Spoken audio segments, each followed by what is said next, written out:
This is Morning Juice.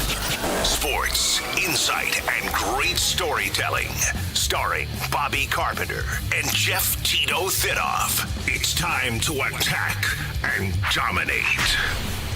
Attack and dominate on a Wednesday here. I am Tito Jeff Thitoff. To my right, Isaiah in the house today for Bodie Wells, who took a day off. We are efforting on getting Bobby Carpenter in here. We'll get him on here shortly, but he is remote right now. Technical issues, we'll get that figured out. Big show lined up for you today. Austin Ward's going to join us around 7:23 from Letterman Row, and also does the beat with Austin and Berm. We'll get with him around, like I said, around 7:23 or so. We'll get Austin on here. Lots to talk about with Ohio State today. Some pretty cool stuff going on with a former coach. We'll talk about that as well. Last night, Guardians lose to the White Sox 2-1. The Reds fall 2-0 to the Milwaukee Brewers. I think that's one run in 19 innings for your Cincinnati Reds. Today, the White Sox host Cleveland at 2:10. That'll be the getaway game there. Milwaukee's at Cincinnati tonight at 7:10. NBA draft on last night. No real surprise to the top in that one. And then the World Cup going on still, and it's been a lot of fun so far. World Cup yesterday. In the World Cup, there were 4 games again, and it was Portugal beating Uzbekistan 5-0. England and Ghana 0-0 on that one. That was a surprise there. England, one of the favorites coming into the World Cup. They looked really good in their first game, 0-0 with Ghana.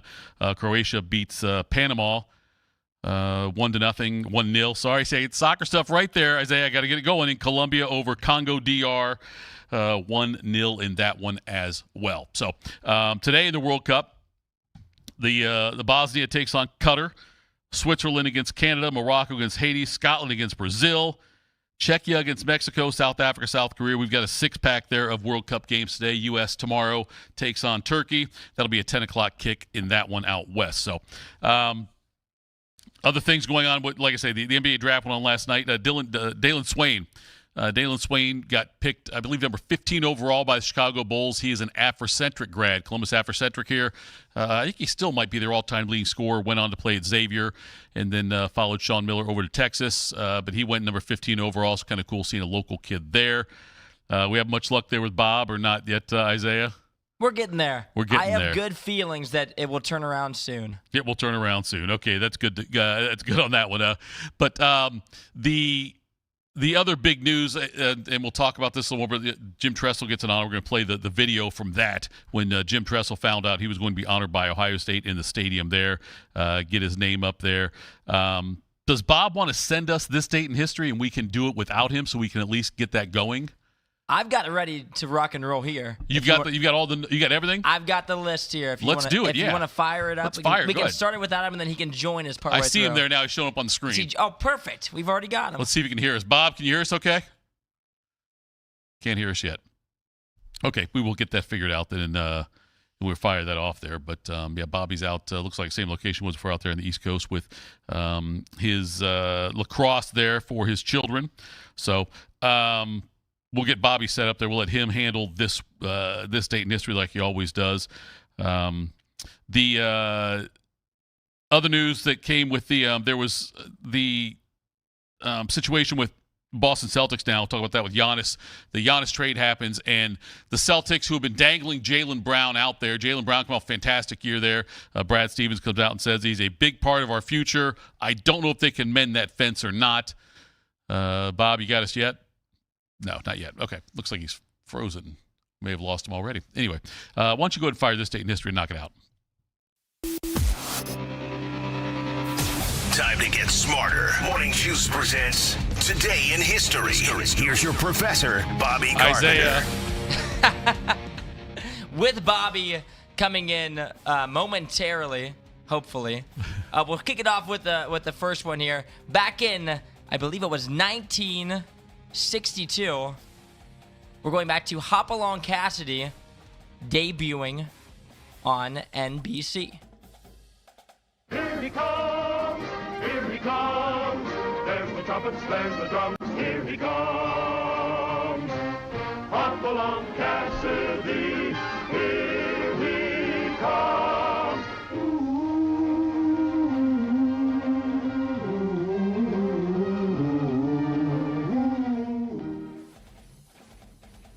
And, of course, we had a Hopalong Cassidy, a different Hopalong Cassidy, though, won the Heisman Trophy for Ohio State. In 1966, the Beatles began their final world tour in Munich. Let it be, let it be, let it be, let it be. That James Corden, the TV show he hosts, The Late Show with James Corden, whatever it was called, I can't remember, the Late Night Late Show, whatever it was, James Corden. When you do the thing where you drive around with different people, and there's a really cool episode. If you're a James Corden fan or not, it doesn't matter. But if you watch one with Paul McCartney, they drove around Liverpool, and they drove around and they heard all the stories about he and Paul McCartney in the car, and some of the stories about McCartney and some of the songs they did with the Beatles, everything. His thing on Let It Be was so beautiful that he talked about how he was nervous about something, and his late mother appeared to him in a dream. Mother Mary Talks to Me, and just said, hey, just let it be. It'll be okay. Just let it be. And that inspired that song then. But it was a really cool moment there when Corden and McCartney were in the car together. So go check that out. In 1979, one of the great base runners, Ricky Henderson, made his debut for the A's. But an interesting development here with the lineup this year as Ricky goes on the first pitch. Ricky Henderson now 67 stolen bases away from Lou Brock's all-time record. Ricky Henderson, one of the great base stealers. The best thing about Ricky Henderson, though, is the way he would talk in third person. And he'd be in front of the mirror, shirtless before game, holding the bat, saying, "Ricky's going to hit today. Ricky's going to hit well today."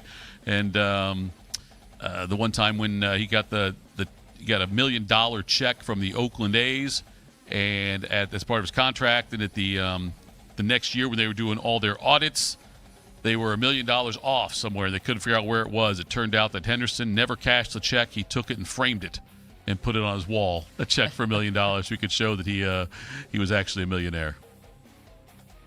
There was someone else had a sign up that said John 3:16, like you used to do sometimes in the sports stuff, and he said, shoot, John 3:16, Ricky's going to hit better than that. You there, Carp? We got you? I got you guys. Can you hear me? We can hear you now, my man. We were right in the middle of this date in history, or today in history. Now we lost you again. That was such a tease. It was. He was there for a second, and now he's gone. All right, keep rolling. All right, next up we got 1983. Don Sutton gets his 3,000th strikeout. So he's won 11 in a row and 15 out of his last 16. He is not the nervous type. 2-2. Got him. Pitched for the Dodgers, Brewers, and Angels, I believe. It might have been it for him, but he was a long-time stat compiler there. But, yes, he had a decent career, Don Sutton did. And he also a long-time announcer, color guy for the Atlanta Braves broadcasts. In 1994, Little Undone by Weezer.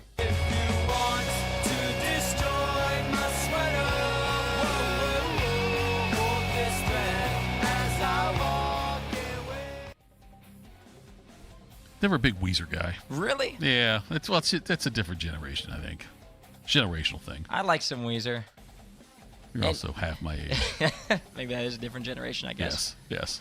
In 2010, the longest tennis match of all time, Isner versus Muhat. But it's Isner who stays on court to take a standing ovation from this beyond capacity crowd on court 18. Because at long last, we have a winner. Worst way to lose. That fifth set was insane. Right? But is that the one where like the fifth set in that match was, because that was back when they didn't do, it wasn't like a tiebreaker thing. You had to play, you were winning by 2 games. And I can't remember how long that last set was, but it was something ridiculous. Let's see if we can find it here now. Longest match at Wimbledon. It was 70-68, the final set there. 70 games to 68 games. You think losing that is probably like the worst loss in probably tennis history? It probably was. I mean, that match lasted over 11 hours. That's insane. You get to the end and then to lose that way. You take the L. Yeah. Some birthdays for today. Jack Dempsey. Now coming up to round 4, but Willard can't come out for the 4th round. His nose and cheekbone are fractured, ribs broken, half a dozen teeth knocked out, and he's hardly strength enough to rise and shake hands with his conqueror. In this most unusual of fights, an idol has been born.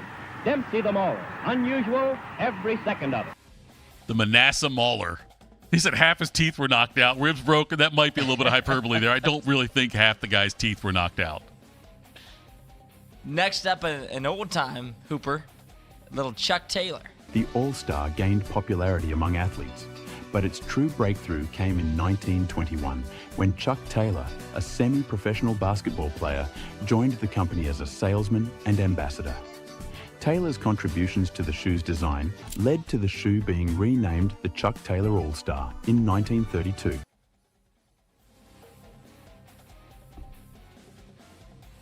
We got Sam Jones, another birthday here. Mr. Clutch on the Celtics. Wish Bodie was here for that one. Celtic fans exhorting them on. Behind the back pass to Sam Jones. And the Celtics finally break the second half scoring night. And then Fleetwood Mac, also celebrating a birthday today.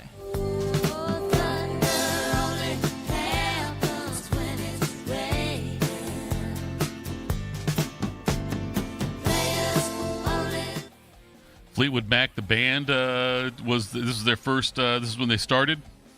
That was the day, the birthday, this is the birth of Fleetwood Mac. Minka Kelly, also celebrating a birthday today, the Friday Night Lights star. Look, I know you hate me right now, and I understand. I don't hate you, Lila. It'd be a lot easier if I did.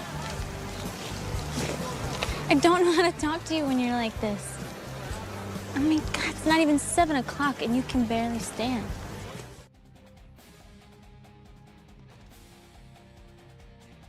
Also, J.J. Redick, Lakers head coach, celebrating a birthday as well. He's an all-time great point guard. Without question. If he wins a championship, he's in the conversation for the greatest point guard ever. I'm not saying he's the no, he's not. The greatest point guard. He's not Bob Cousy.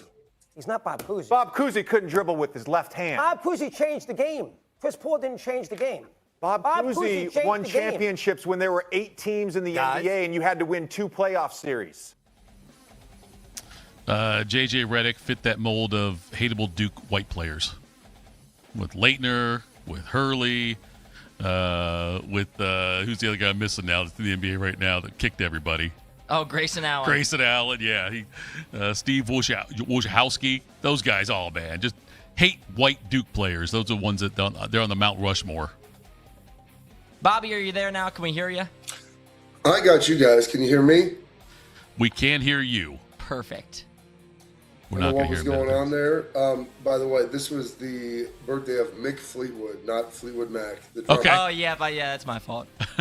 Mick okay. Fleetwood. Mick Fleetwood, that's right. It's all right. I mean, you guys got Minka Kelly, you got J.J. Redick, and then the Dancing Little Sprite. I don't know what the heck was going on. I could sit here. I was listening to you guys do today in history at an average pace. A medium pace, if you will. In your corner chair there in the hotel room.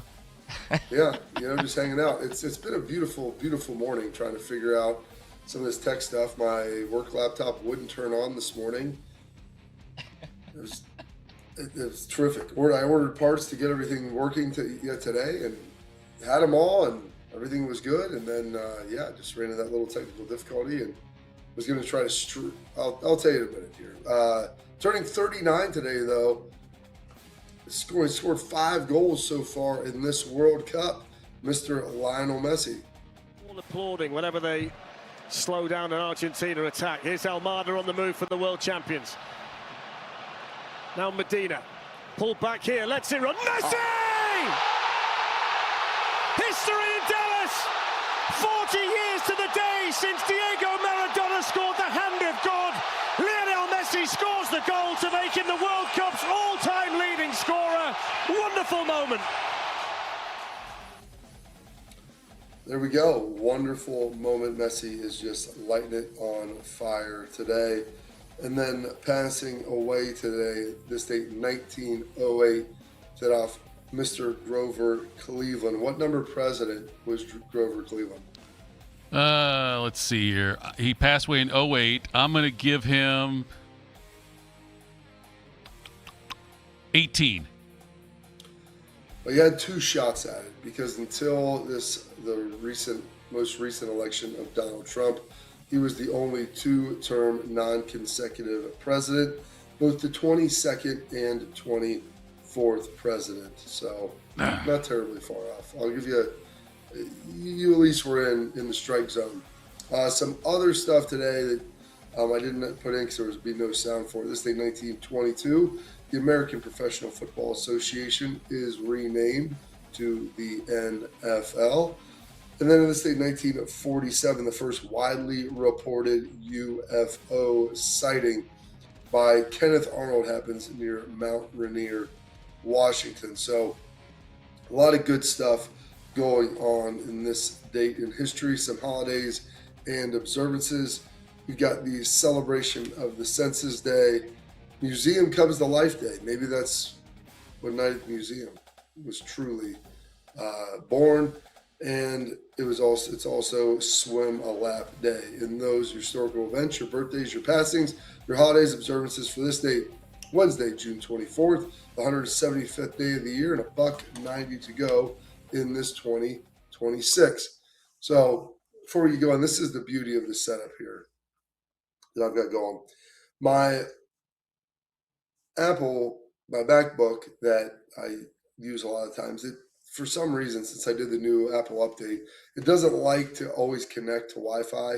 Connects to my house, doesn't really connect to the office anymore. Connected to our last hotel, didn't connect to this one. And so then I was using my work computer, which I brought. The battery life on that is atrocious. That's why Monday, it was like touch and go, unplugging during the break, reconnecting, disconnecting, because I only have two USB-C ports, and both of those were taken by the camera and the microphone.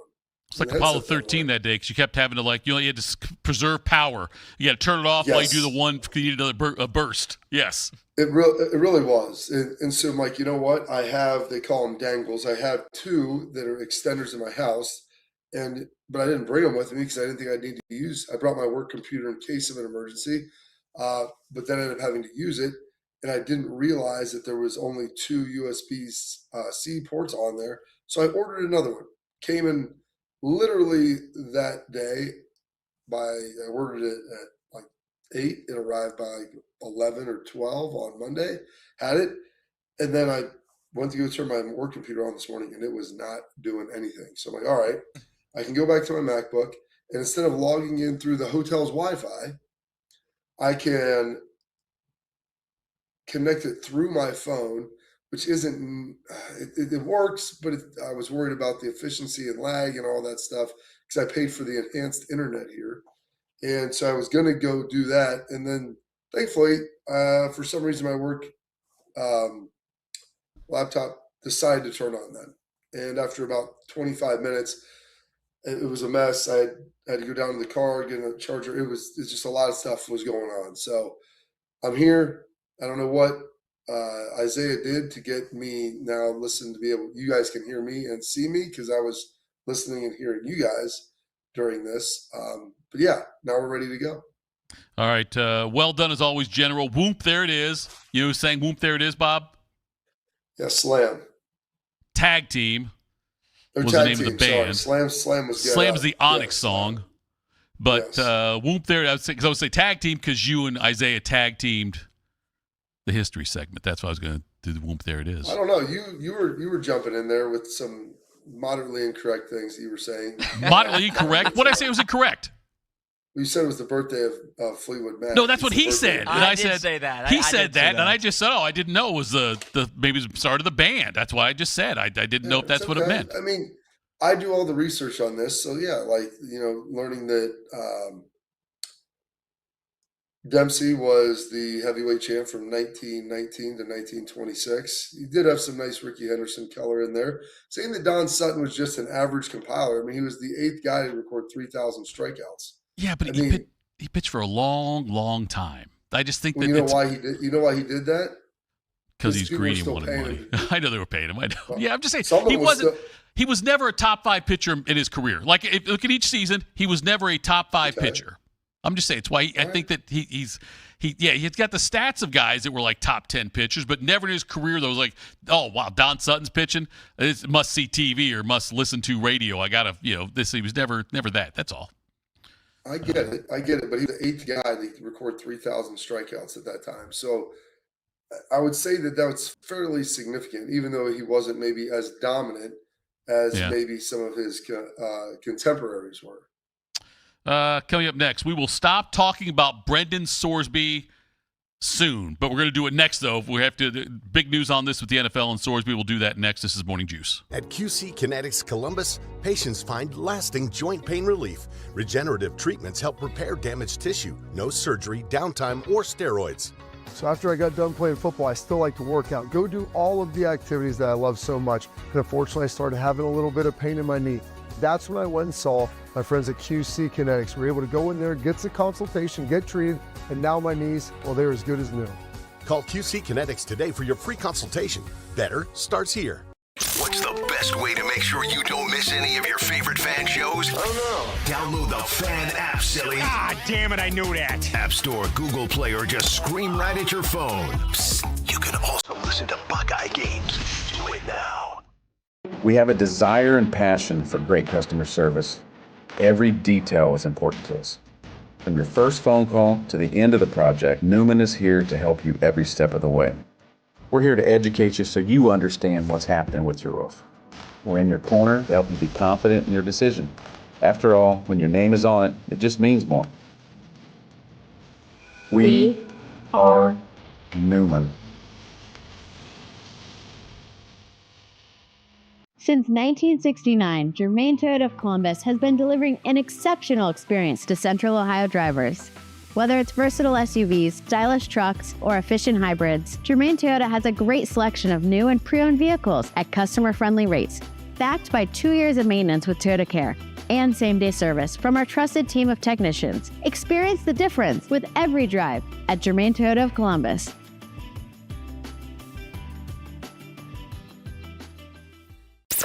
In the old days when people lived to be 40, you only had one option for listening to your favorite show. But now, ooh, baby, radio, podcast, the Fan app, and YouTube, just to name a few, live or on demand. You have no excuses. The Fan. Everybody thinks they're a great driver, and Outlaw Motor Speedway gives you a chance to prove it. Experience professional racing simulators, full motion rigs, and some of the world's most iconic tracks right here in Grandview. Race your friends, join the league, or bring the entire office out for an unforgettable corporate event. And when the checkered flag drops, keep the night going with great drinks and food right here or next door with the Agave and Rye. Then climb back in the driver's seat and see who has what it takes. Don't miss out. Book your race today. OutlawSimRacing.com. Delaware County Veteran Services is a county office that faithfully assists veterans of Delaware County. Although not the Department of Veterans Affairs, we help veterans and their dependents navigate through the process of applying for benefits administered by the VA, and we provide transportation to VA medical facilities. So if you're a military veteran or a spouse of a veteran, schedule your appointment today. A wide range of VA and local benefits may be available to you. Delaware County Veteran Services, conveniently located in the historic courthouse in Delaware. Bobby Carpenter, husband, father, Buckeye. Jeff Thitoff, husband, father, idiot. This is Morning Juice. All right, Morning Juice sponsored by Riverside Bank of Dublin here. Bobby Carpenter, Tito.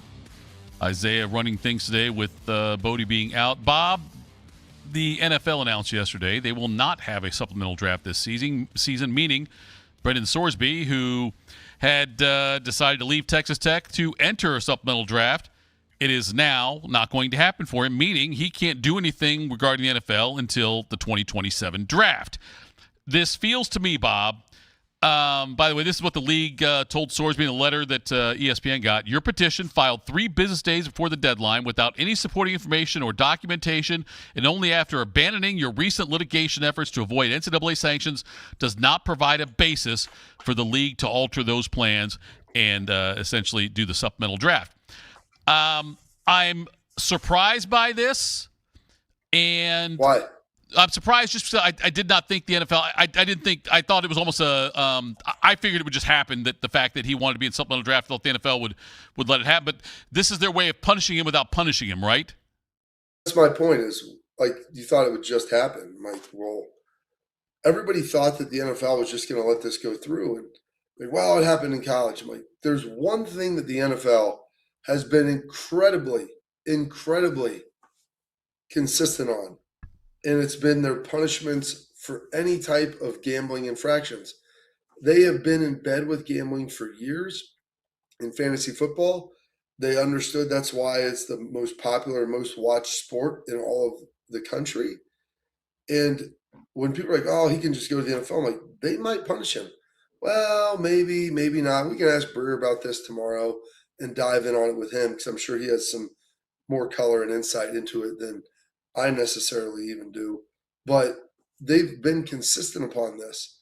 And so people thought, like, well, he can just get in the supplemental draft. I'm like, they may suspend him for 6 months or 8 games or maybe a whole year. Or in this case, we don't even have to suspend him. We're just going to say that you didn't do a good enough job submitting your stuff for the supplemental draft. And I don't know what that looks like. I don't know, Jeff, is it like his research paper wasn't good enough? Like they said, you didn't have any supporting documentation and everything else.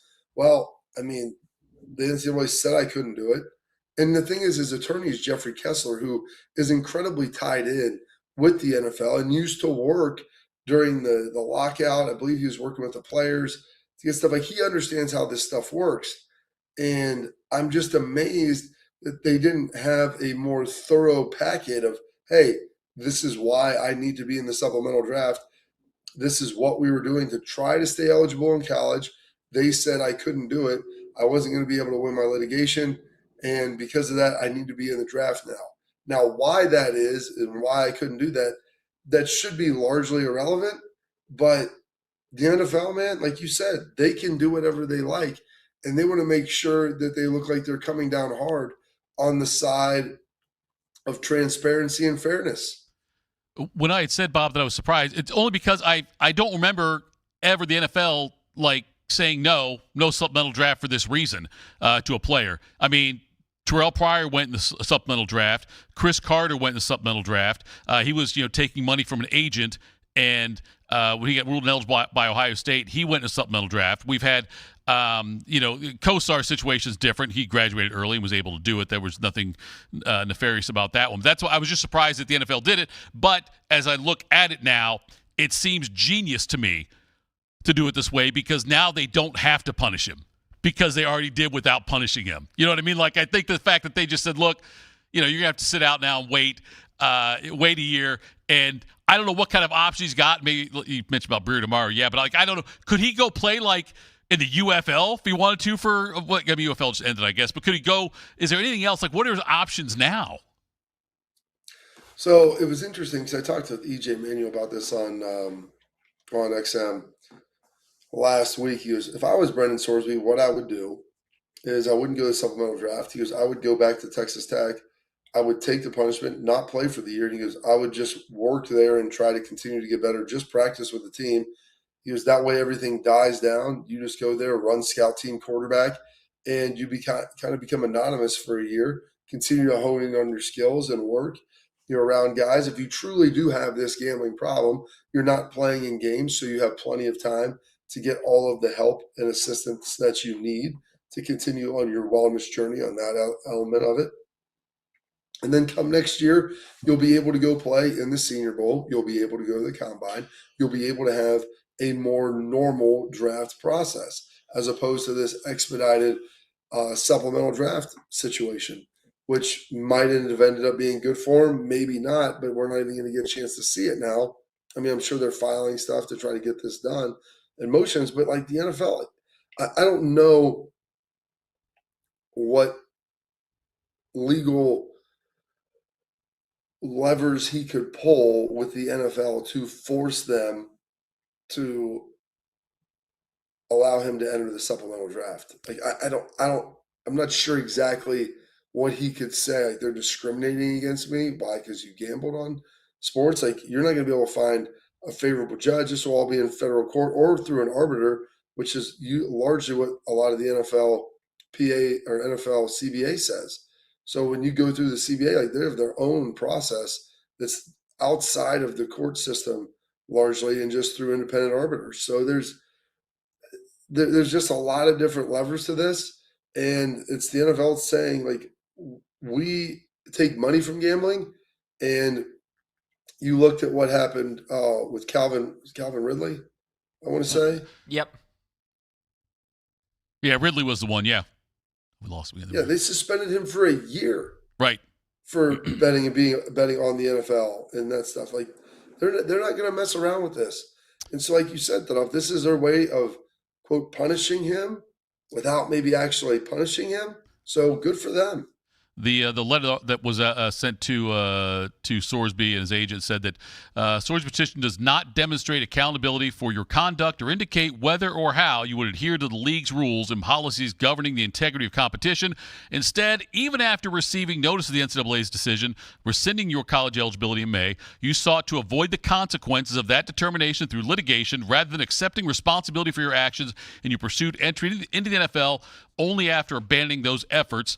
Kessler, the attorney, said in response, he said that he first asked the NFL, so when he first asked the NFL about the supplemental draft back in late April, the response from the league was that all that was required was a short application which needed to be submitted prior to June 22nd. At no point did the NFL indicate that it would need or want to review anything other than the application itself, or that submitting the application at or close to the deadline would have any impact on the NFL's consideration.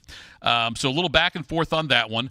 And I remember when the Terrell Pryor stuff went down, the NFL's reasoning for the suspension coming into it was that suspending Pryor coming into the league was they did not want the NFL to be a safe haven for people that do things wrong in college. I know gambling's on a different level, but they didn't want to be like a place you could escape to because you got in trouble somewhere else. And so, but the gambling thing, you're right, Bob. It's a different beast now. And what's interesting to me though is that Sorsby and his attorneys, based on them first getting that injunction in the state of Texas to where, hey, we're not going to hear this until February, which means he was, we're going to put a pause on the suspension. He's allowed to play for the season. Other than the 2 games he was going to miss, he was allowed to play the rest of the season.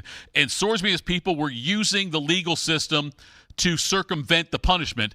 And now the NFL could extend this out. If Sorsby's people want to, try to challenge this and appeal this, by the time it might get, if anything, like you said, there's not much of a legal leg to stand on this. You're not sure what it would be for Sorsby and his people, but the NFL can say, yeah, you know what? Well, we could talk about this and let it go all the way out until it's too late for supplemental draft and impact this season.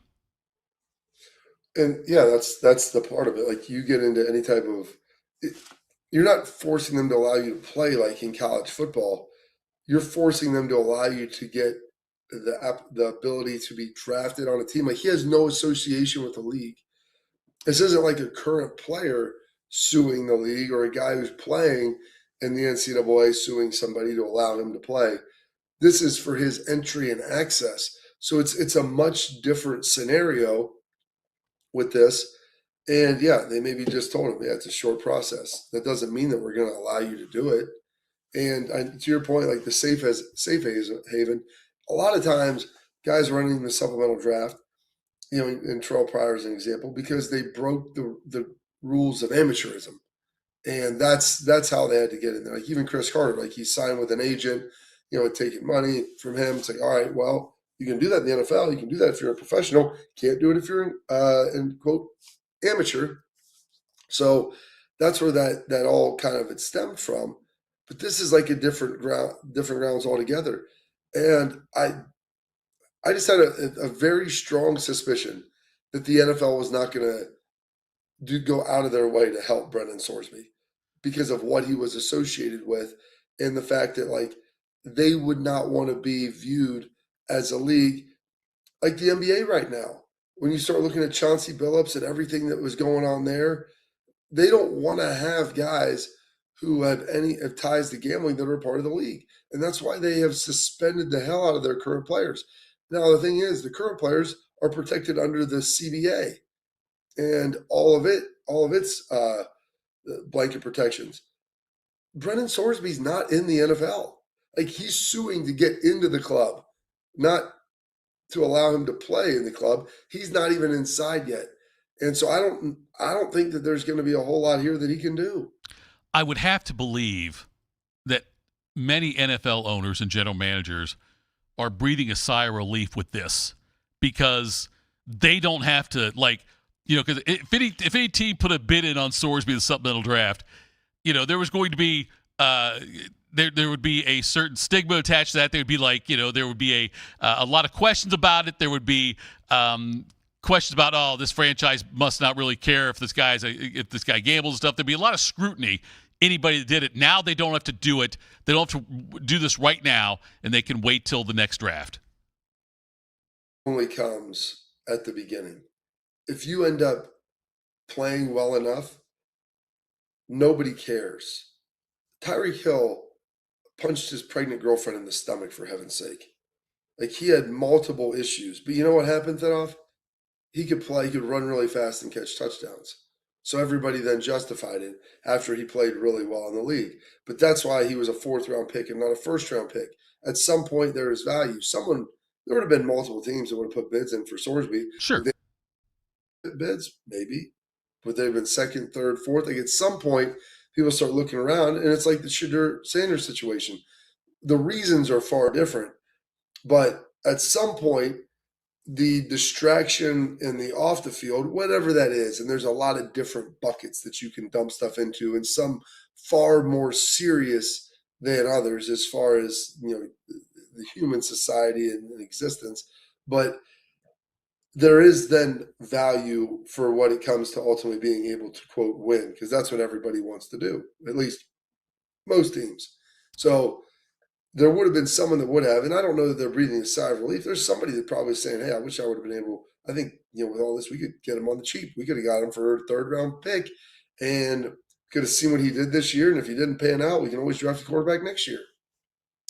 Peter in the chat mentioned, is the CFL maybe a possibility? I know their season's already started, but could he go sign there for the rest of this season and get some work in maybe there? That's up to the CFL. I'm not fully, like, having never played in there and like understanding a little bit of it. Could he do that? Possibly. Here's the thing. Like, he's also trying to jump on a moving train at this point. Yeah. And in the NFL, like, he was coming in after all of the spring stuff. It would have been tough for him to go in and actually play it at some point this season, because unless they're trying to just say, hey, the season's a wash, and then, we'll play him in November, once we're, 2-8, like, we can go do that.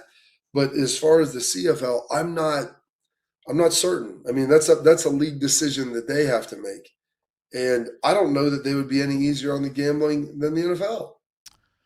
Yeah, I wonder if the CFL would do it as a publicity. Granted, it could be bad pub, but I'm saying, like, it would certainly get more people, I think, following the CFL, at least if he's in there. Their week 4 is coming up this week in the CFL, and they go until the regular season ends at on October 24th, week 21. The other thing is, like, you know how hard it is to come, like, for him to jump in right here and learn an entire. By the way, in Canada you have different rules. Like, you have another move forward on the snap. Like, it wouldn't even be like this. It takes guys a minute, especially a quarterback, a receiver, and other positions, maybe not as much. You're talking about a guy to play quarterback there. Like, I don't know that he would want to subject himself to that, because there's a good chance that he may not look great doing it because he hasn't practiced it at all. Coming up next, we will do some quick hitters. Morning Juice. I'm Meredith Garfalo, meteorologist at 10 TV News This Morning, and I'm an Ohio girl. I love golf, aerospace, and all things Ohio sports. For nearly 20 years, I've studied the patterns that shape our days, from winter wonders on the south side to dangerous storms along the I-71 corridor. When the weather changes, you'll be the first to know, because you need a forecast that moves as fast as you do. Make the move to 10 TV News This Morning, weekdays from 5 to 9, anywhere you watch. Do you need a bank that truly values local business in this town and the opportunity to work right alongside them as partners? Whether you're a small business or a large operation, Riverside Bank of Dublin has the right tools for the job. Riverside Bank of Dublin has the experience of working right here in Central Ohio. They understand the business climate in our area, and they're going to help you reach your goals. So whether you need an SBA loan to get your business off the ground, a line of credit to keep your business running smoothly, or equipment financing to get your business up to scale, Riverside Bank will tailor a solution that fits your needs. Visit them at riverside.bank or stop in to get to know them in person at 6300 France Road. Riverside Bank of Dublin, member FDIC, equal housing lender. When you think of brands that are customer-focused, one thing they all have in common is that their values and commitment to quality have been passed from one generation to the next. With 3 generations in the roofing industry, our family has built a reputation on honesty, transparency, and consistency.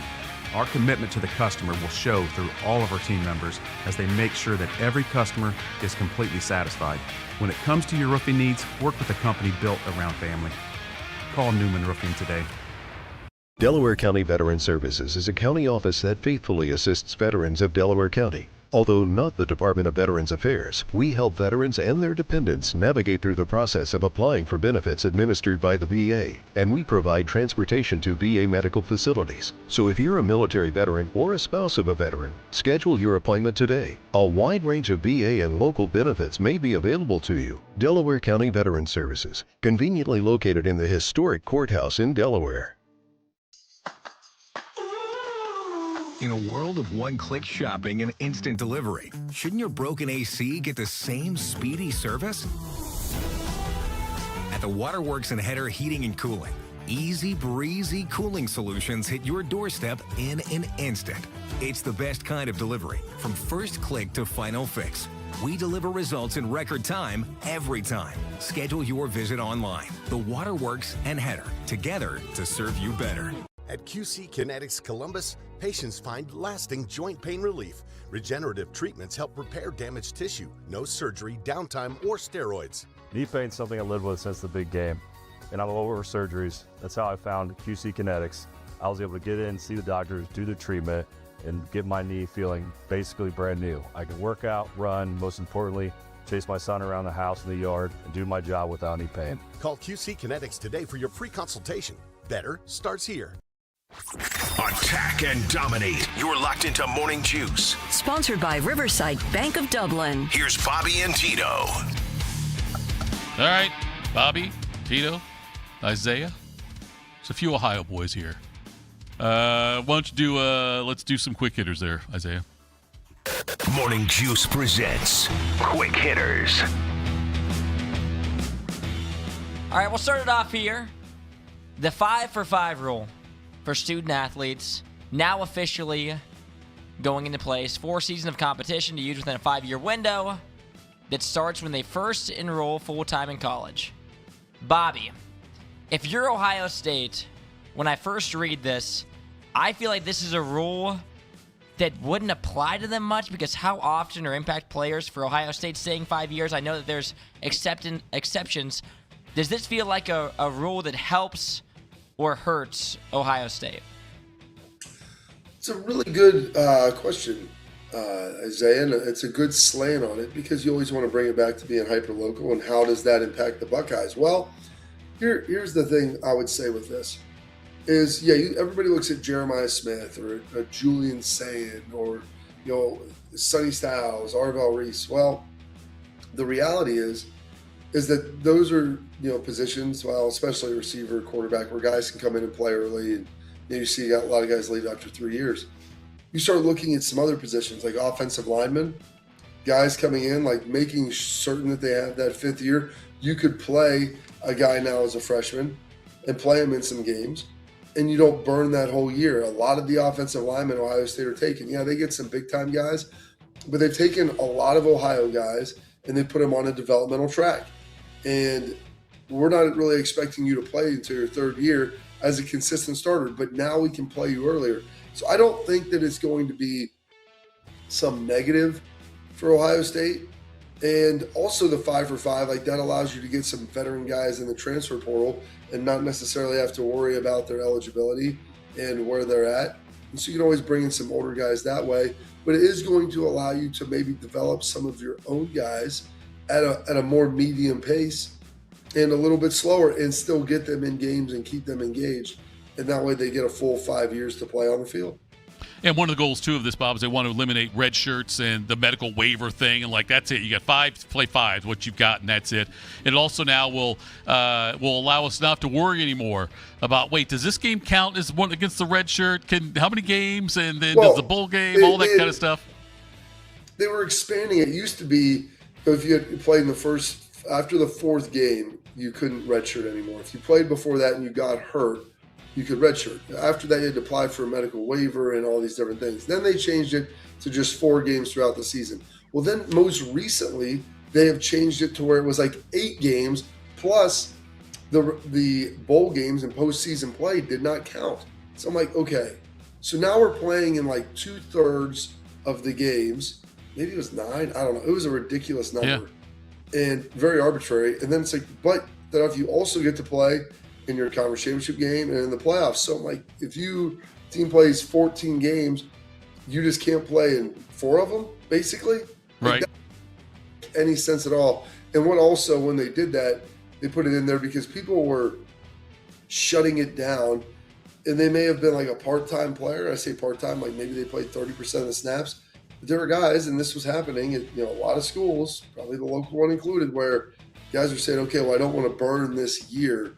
I'm going to sit now, and I'm not going to play these 3 games, but I'll play against Michigan, and then I can play in the end of the season, all that. This eliminates all of that nonsense. Yeah, it seems like it's one of the smarter moves, if you will. This is like the Browns have a good offseason. It feels like this is a smart move, a move in the right direction to have this rule in place for the NCAA. Now he's going to get that damn calendar fixed, Bob. Well, a part of it is should have been the number one thing that Congress should have been working on. And then the one-time transfer and getting the calendar fixed. But instead, like every congressional bill, everybody wants to add crap in for their own special interest and pork that thing out of existence. And what they're going to do is the bill's not going to pass because there's so much crap in it. I could have probably summated it down to about 5 or 6 really big issues that were low-hanging fruit that everybody would agree on. Now, it wouldn't have stripped power away from the Big Ten and SEC, and it wouldn't have changed out, no super leagues and all this other stuff and what they're trying to put in here, which is going to alienate. You start talking about senators, it's probably going to alienate at least 1/3 of them, and then so now you're working, behind the chains trying to get this thing passed. This was low-hanging fruit. Always was going to be low-hanging fruit because everybody was for it. And so this is the stuff that should have been in there, and it is, but not with everything else. Next one here. Last night, the NBA draft. One of the most coveted drafts in a long time. A.J. DeBonta going number 1, Darren Peterson number 2, Cam Boozer, Caleb Wilson, and so on. And in my mind, the NBA draft was on last night. I went to Twitter, and I'm an NBA watcher. I watch almost all the Cavs games. And my timeline wasn't like full of NBA draft stuff. And I know it's not the NFL draft, but they're doing the exact opposite thing in the NBA than in the NFL, where last night 9 of the top 10 selections were freshmen, which has never happened before. And then the 9th pick overall was a sophomore. So it wasn't even like he'd been there for 4 years. And yet again, this was one of the most coveted drafts, and it still couldn't get my eyes on the screen as an NBA watcher. So Tito, all the talent in the world in the draft last night, but would the NBA draft just be bigger if the top prospects were staying for multiple years? Oh yeah, it totally would be, and that's when the NBA draft. I used to love watching the NBA draft because of the fact that I'd seen these guys playing for 3 or 4 years. It was even when Shaq came out, the Shaq draft, he was there for 2 years, I believe. But Shaq, then you had Leitner, you had Jimmy Jackson. Leitner played for 4 years at Duke, Jackson 3 years there. It used to mean a lot more. These guys, you only get so many opportunities to watch them here now. Back then, you could watch, if you got 3 years of Jim Jackson, you saw a lot of Ohio State games. Even the 4 years of Leitner, you got to see a lot of Duke games. Now, 1 year of BYU games, I didn't watch DeBanza play that much. It was mostly a highlights thing. Same thing with Peterson. Bobby's favorite player, Darren Peterson, over there, who took creatine and then all of a sudden couldn't walk and felt like he was going to die. But it's just the NBA draft. It doesn't do for me near what it used to, Bob. Well, it's been like that for probably 15 years. And that's part of the erosion a little bit of what's happened with college basketball. Now with NIL, it has changed because guys, if they're not going to be a top 10 or 15 pick, they'll stay in college because they can make more money. And there's a certainty that they're making money and playing in front of 15,000 people at their big state U as opposed to playing in front of 200 people in a G League game somewhere in, Iowa. So that's part of the reason with this, but the reality is The NBA wants these players. They want to get them there. They start their clock on development. But this is also why the NBA struggles, is because you're drafting freshmen, which nobody knows. You're drafting international people who nobody knows anything about. You know a little bit about the freshmen, but this is why the NFL loves their model, because you get to see J.J. Smith develop at Ohio State for 3 years. And it's not just the physical development on the field. They get to create a star, a ready-made star that's coming there. Like, I can't tell you what A.J. Devance's voice sounds like. And that's a problem. Yes. You know what I'm saying? Like, that's a problem. Like, I'm listening, I'm trying to think. Like, and by the way, I'm on social media and fairly active. I don't follow a ton of NBA stuff, but I didn't get hardly anything in my feed. I'm getting more stuff about the Sorsby situation, than I am about the NBA draft. And like I said, it's probably curated a little bit more to football than basketball, but I still should be getting like general sports news with that. Oh, by the way, one other thing, Isaiah, it's Mahut is who lost to Isner. The callback It's okay. to the first, I was troubleshooting while doing this, Bob. I'm not being critical. You filled in. It's always is the case. There's a million things. I'm like, I'm hoping we can get this thing corrected here, because I'm like, I don't know what else I can do. But yes, so, sorry, that was in there. But that goes back to like knowing people's names, and the reason you don't know who Mahut's name is because you probably don't watch a lot of tennis, and it's tennis versus a huge American sport like basketball. But you look at this, the last 8 MVP winners are all foreign-born players. So like there is even an element here where you start looking at some of these Americans, and this is a draft class that could be, we'll see how it turns out, but could be on par with that LeBron James, Dwayne Wade, Carmelo Anthony, Bosh, like that whole class that could be elite, but maybe not. We'll see. Time will tell with that. But you used to know more of these guys, because even Dwayne Wade, you watched him play in college for 2 or 3 years. Kind of cool that Dalen Swain, I mentioned at the top of the show before you got on with us there, Bob, but Dalen Swain, the kid from Afrocentric here locally, that went to Xavier, and he was off by Ohio State, but went to Xavier and then went to Texas. He gets picked 15th overall by the Chicago Bulls. That's kind of cool, seeing a local kid get drafted in the NBA. I'm not sure. We haven't talked about it at all. I don't know if other people, other outlets have, but that's kind of a neat little story, though. You get a City League kid going to the NBA. Yeah, it's always great to watch. Columbus sports has exploded over the last 20 years. And you start to see that development coming through in hockey. Football, it was always, there, but watching it now in basketball and just the growth here. Ohio for a long time, it was always Cleveland and Cincinnati. But now, one of the fastest growing cities in the country, if not the, is, the Columbus, Ohio and the Central Ohio market. And so we're getting to see this now, which is tremendous. Next one here, over the past couple of days, Giannis Antetokounmpo, been discussed in many trade rumors. He's heading to the Miami Heat. But one of the other teams discussed in trade talks were the Boston Celtics.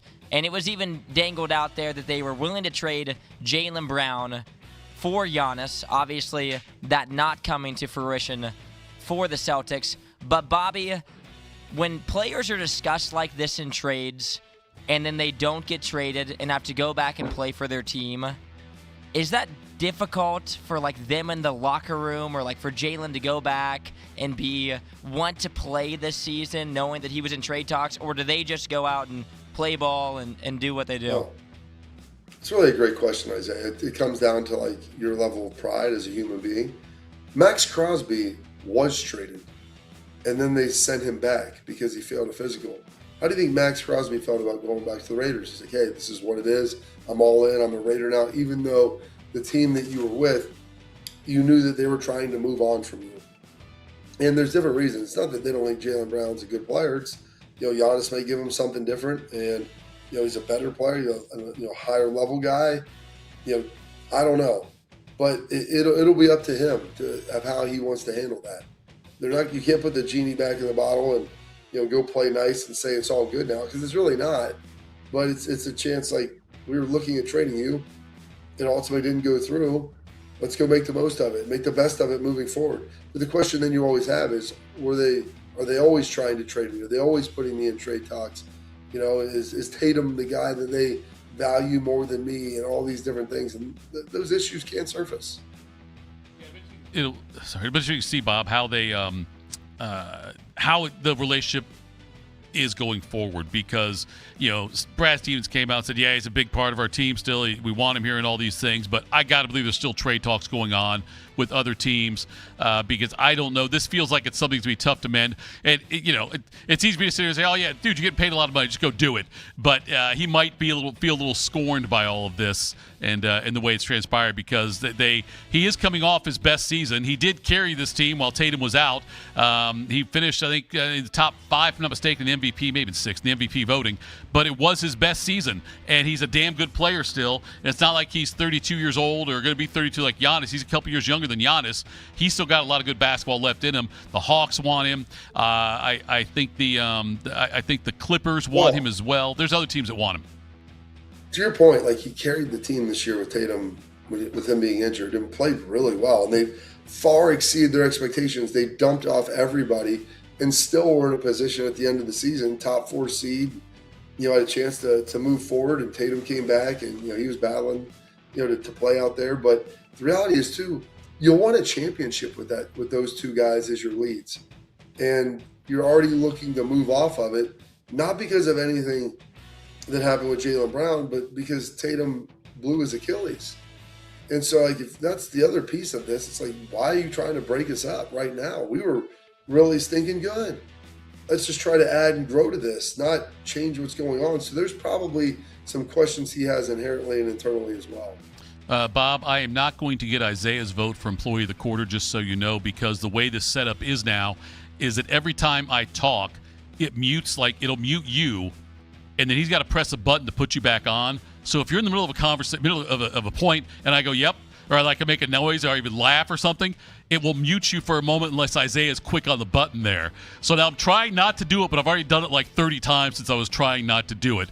But just so you know, that sometimes there's a slight delay because I am selfish. Because he keeps saying sure in the middle of your sentences. Right. And what makes it even better is Tito is also muting his mic every time he talks and not turning it back on. So I'm just constantly pressing both buttons. I love it. I mean, listen, Isaiah, you're getting some good work in here. These are solid quality reps. It's going to pay off in the playoffs. Coming up next, top of the hour, a former Buckeye great is getting honored. We'll talk about that. Morning Juice. I'm Yolanda Harris. I'm a journalist at 10 TV News. I grew up here, and after 25 years of telling this community's stories, this place still means so much to me. When I'm not in the newsroom, I'm usually out supporting the same people and causes I care deeply about. I don't just report about our community, I belong to it. What happens here affects us all, and that's why we care so deeply about getting it right. And when local journalism is done right, it doesn't sit still. It moves. It moves you to act, to verify, to volunteer, to speak up, or lend a hand. It moves your mind by challenging assumptions and offering new perspectives. It moves you forward by giving you the information to make decisions and thrive where you live. And yes, it moves your heart through the kind of human storytelling that stays with you wherever you are. And at 10 TV, we're here for all of it. These are the stories that move Central Ohio. Delaware County Veterans Services is ready to help you access VA benefits, emergency financial assistance, dental and medical grants, transportation, and more. Give Delaware County Veterans Services a call, 740-833-2010 to schedule an appointment. At QC Kinetics Columbus, patients find lasting joint pain relief. Hi, I'm Bobby Carpenter. And I'm Jake Ballard. And we are both QC Kinetics believers. We are both pain-free in the knees. Call QC Kinetics today for your free consultation. We have a desire and passion for great customer service. Every detail is important to us. From your first phone call to the end of the project, Newman is here to help you every step of the way. We're here to educate you so you understand what's happening with your roof. We're in your corner to help you be confident in your decision. After all, when your name is on it, it just means more. We are Newman.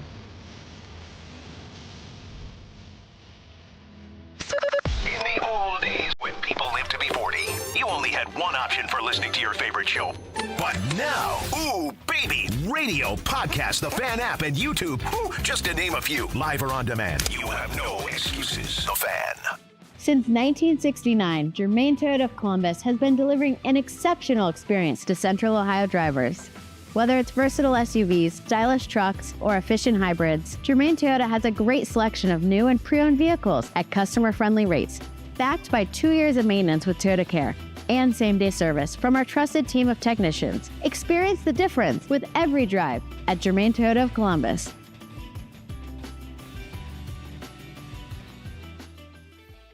What's the best way to make sure you don't miss any of your favorite Fan shows? Oh no. Download the Fan app, silly. Ah, damn it, I knew that. App Store, Google Play, or just scream right at your phone. Psst, you can also listen to Buckeye games. Do it now. One man is a national champion, NFL veteran, and local business leader. The other man is Tito. This is Morning Juice. Sponsored by Riverside Bank of Dublin. Here's Bobby and Tito.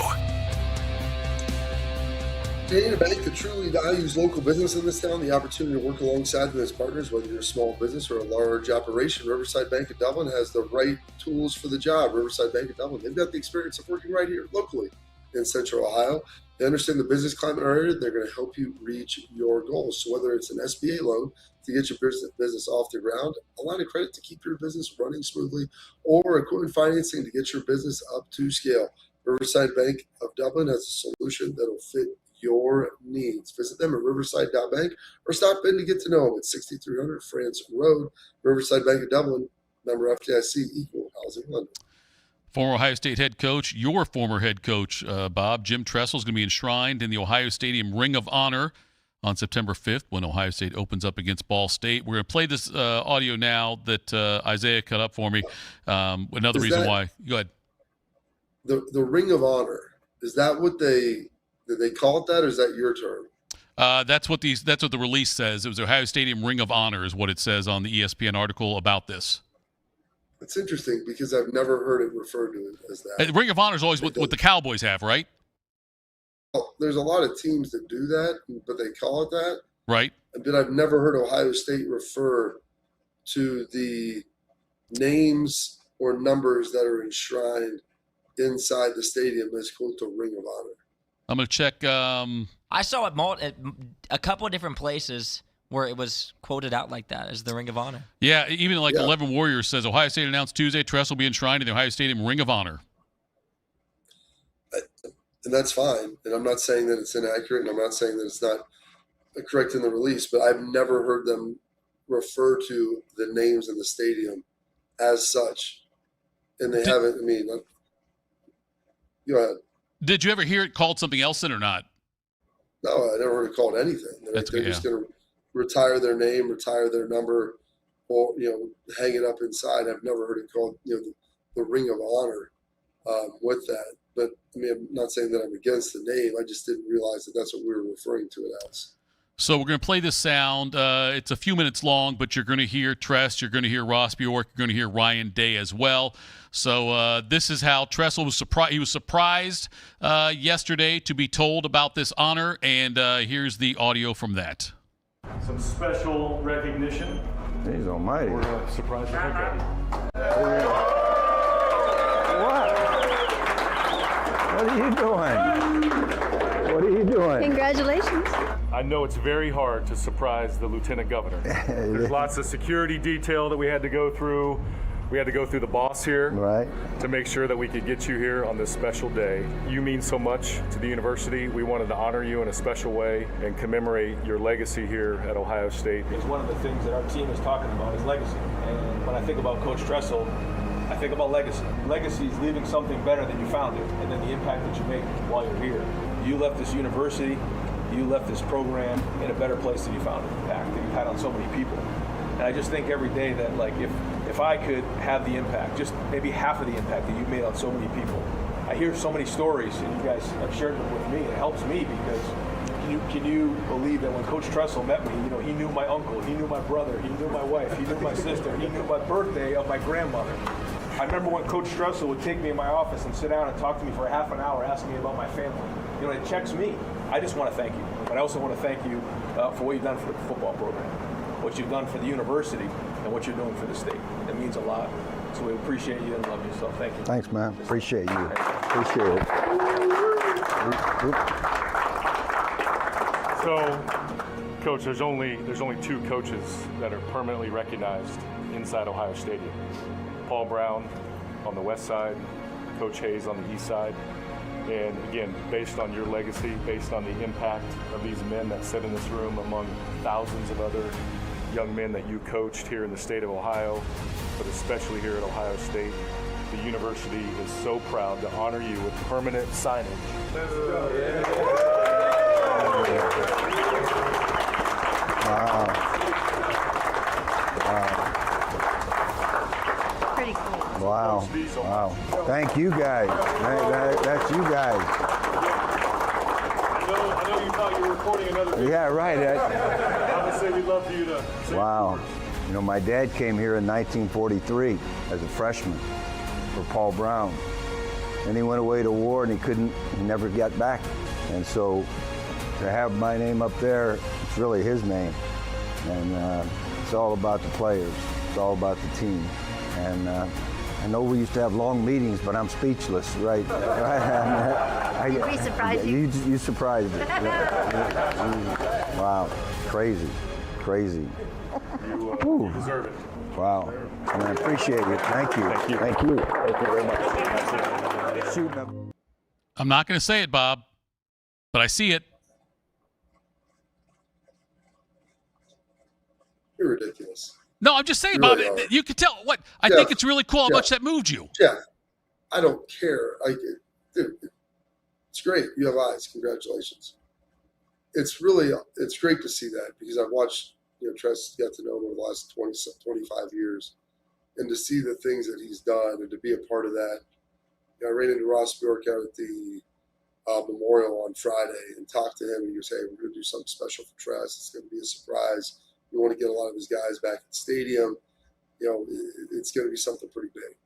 So he put that together, talked about it, and thankfully we actually had an event that next Tuesday down at the governor's mansion for Tress, and got a chance to kind of spread the word to all his former guys. And there's probably about 50 guys in there that were in the locker room, and they did a great job. Ohio State was awesome. Ryan Day was coming straight from the coaches golf outing.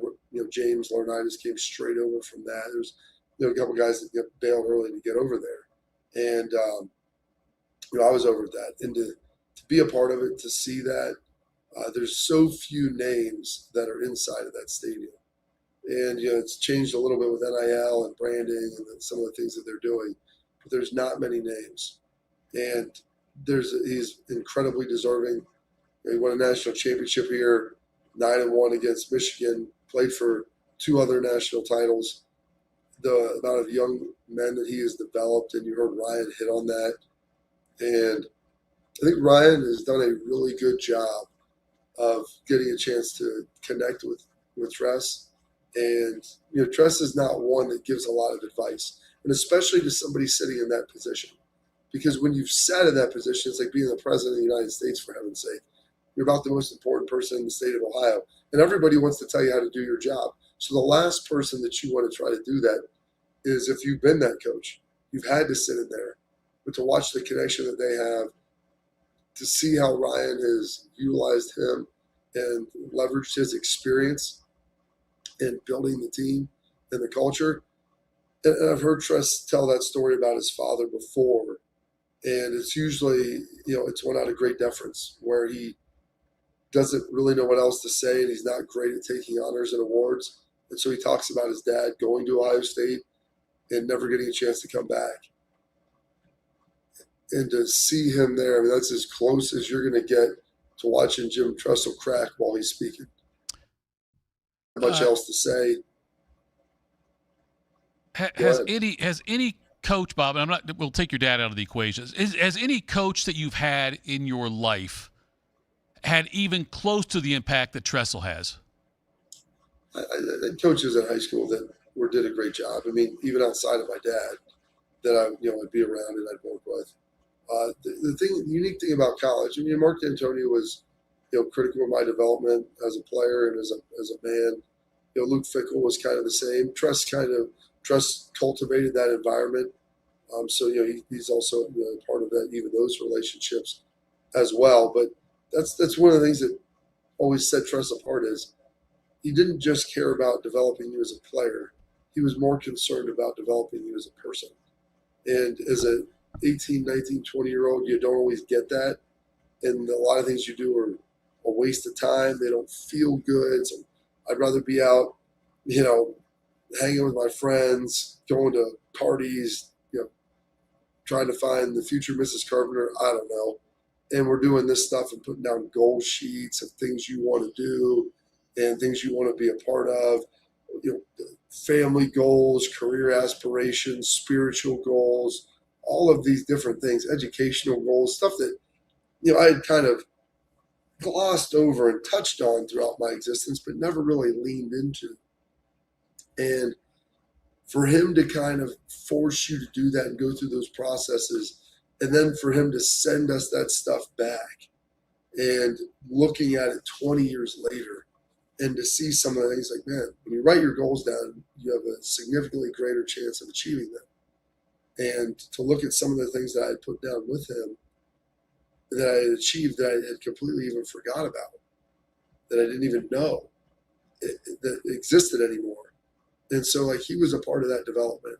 And that's the thing that has separated him. And that's why his players look at him with such great deference and understanding the impact he's had on their lives. And it was funny, I'm out here, and last night we took the boys after they got done playing and went and played some indoor mini golf. And someone goes, "Oh man, you're already back?" I'm like, "Yeah." They're like, "Well, we saw you in the Tressel video." And I'm like, here's a little newsflash. I was like, I was in there, and I was fortunate enough to be a part of that. But we filmed that on Monday. And so last week when I said that there was going to be a surprise this week, they asked that everybody would hold the videos and not post anything because they wanted to do a big release on Tuesday of this week. So it's been tough to sit on that, knowing that was the case, getting a chance to see the renderings and everything that was went into it, getting a chance to see it with a lot of my former teammates. And AJ doesn't come around and do a lot, but he was there. He came and brought his son Hendrix down, and it was very, very special to just share that moment with my teammates. And Maurice was there. There's just a lot of guys back, and then you start thinking about the guys that aren't there, and that we've lost. And it was very very emotional because you don't get very many of those moments anymore. And it was a mini reunion of such. It was great to see everybody and talk to him and really get a chance to pay respect to a guy who could very easily be the next governor of the state of Ohio.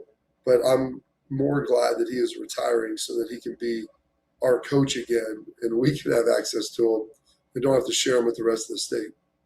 All those things you mentioned about what Tress did, what he does as a coach, what he did for his players.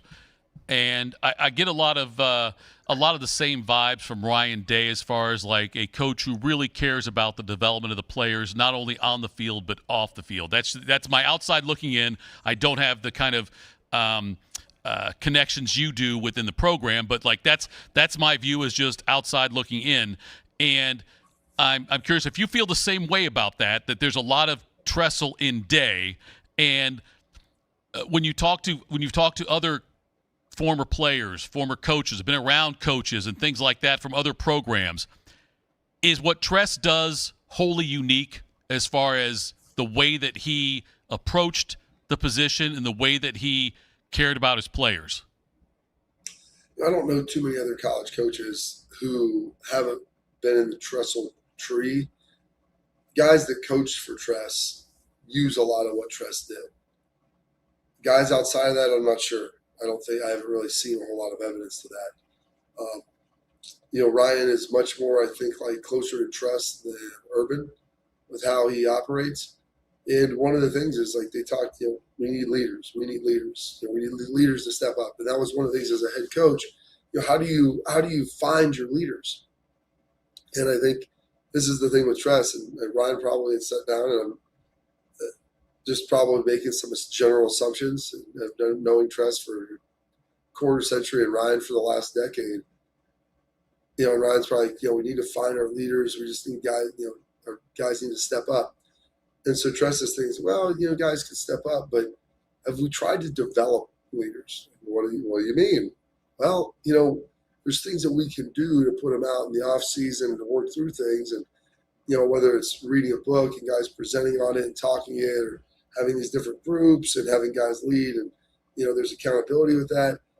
And a lot of that stuff is Tressel's ability to try to develop human beings and develop leaders, not just on the football field, but leaders in life. And that's what he was so good at.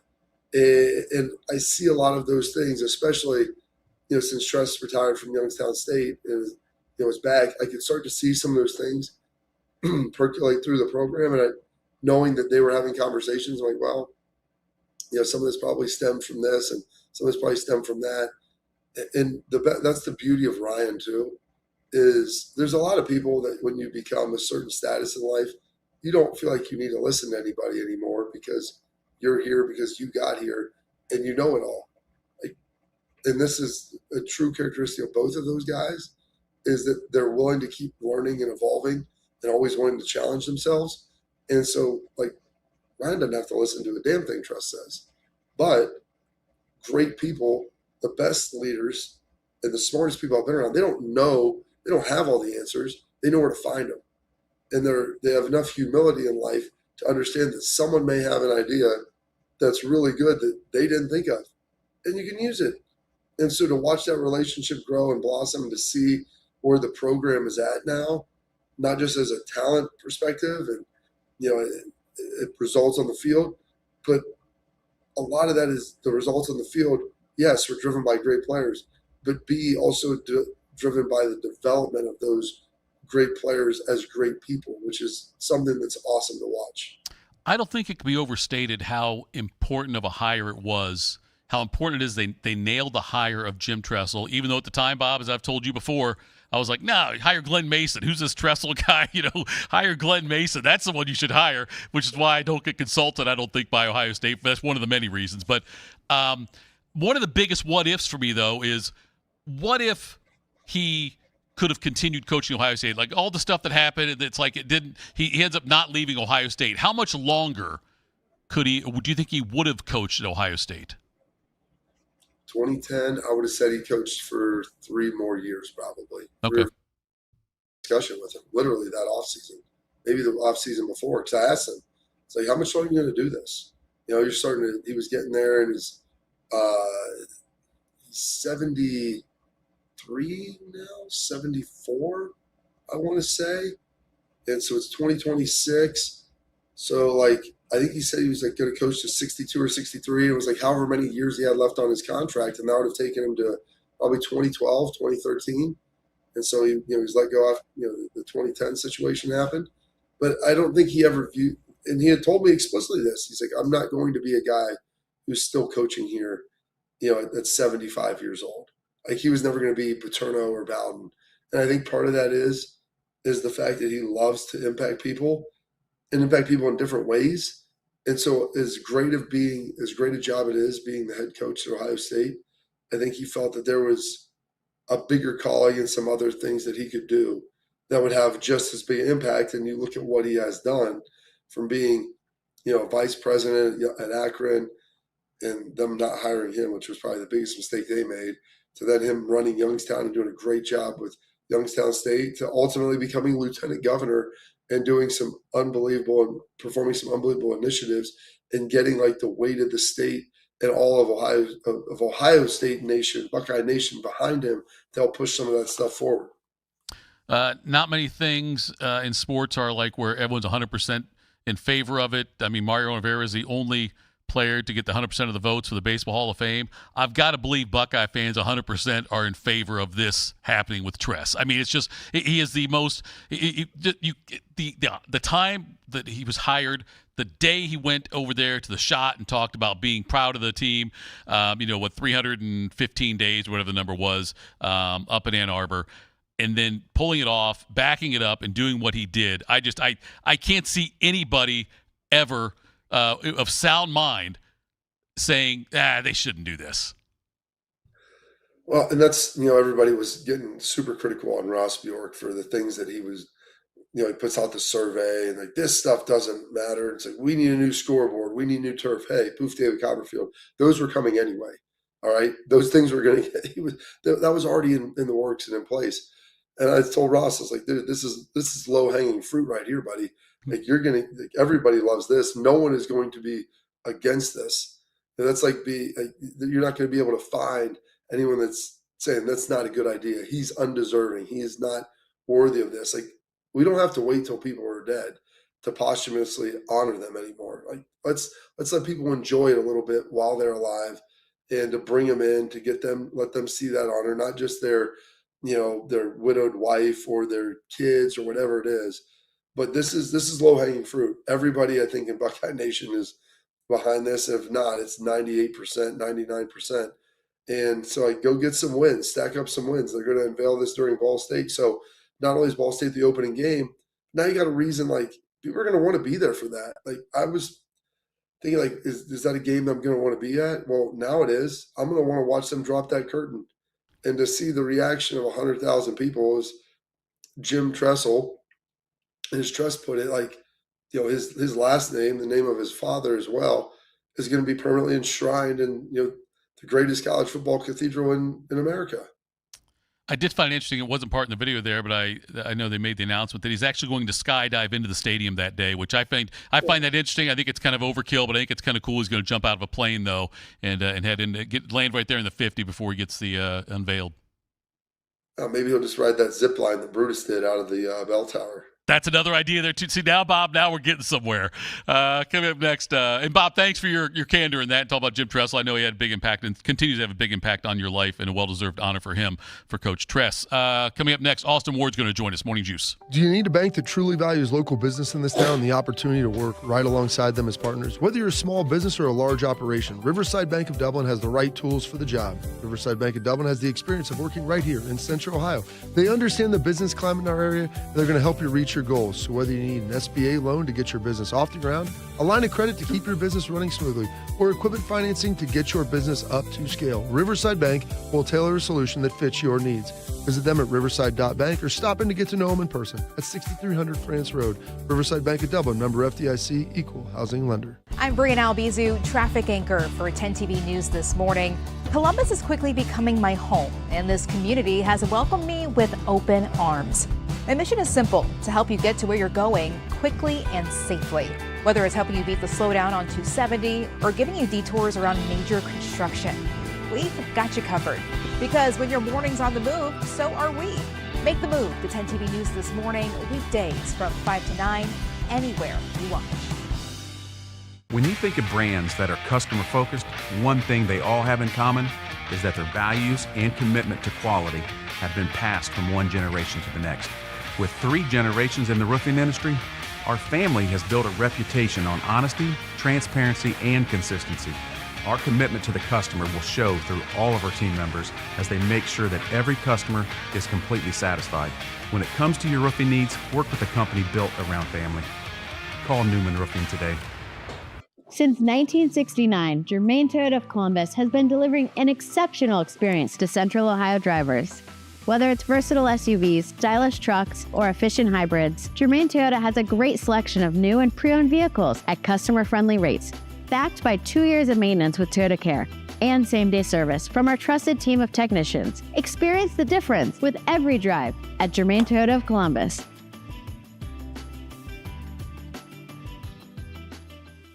Delaware County Veteran Services is a county office that faithfully assists veterans of Delaware County. Although not the Department of Veterans Affairs, we help veterans and their dependents navigate through the process of applying for benefits administered by the VA, and we provide transportation to VA medical facilities. So if you're a military veteran or a spouse of a veteran, schedule your appointment today. A wide range of VA and local benefits may be available to you. Delaware County Veteran Services, conveniently located in the historic courthouse in Delaware. At QC Kinetics Columbus, patients find lasting joint pain relief. Regenerative treatments help repair damaged tissue. No surgery, downtime, or steroids. So after I got done playing football, I still like to work out, go do all of the activities that I love so much. And unfortunately, I started having a little bit of pain in my knee. That's when I went and saw my friends at QC Kinetics. We were able to go in there, get some consultation, get treated, and now my knees, well, they're as good as new. Call QC Kinetics today for your free consultation. Better starts here. A guy who considers himself the mayor of Laramie, Wyoming, who holds the shuffleboard record at the Ranger, and most impressive, the commissioner of the Central Ohio Two-Man Scramble League. Here's Austin Ward.